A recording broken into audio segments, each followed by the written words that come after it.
Austatud rektor, professor Vitali Kotsur, lugupeetud õppejõud, õpilased ja Grigori Skovoroda nimelised Peresjaslavli ülikooli sõbrad.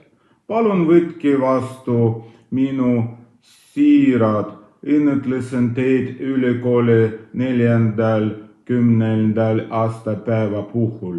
Teie tööl Ukraina hariduse, teaduse ja noorte inimesed heaks on täna eriti oluline ajal, mil Ukraina katseb oma tuleviku ja oma kohta Euroopas.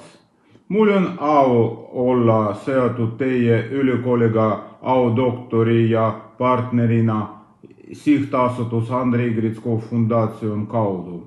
Soovin teie jõudu, rahvusvahelise tunnistus, edukaid partnerluslikku ja rahulikku tulevikku. Sõjad õnnitlused Eestis. Edu ja ennu!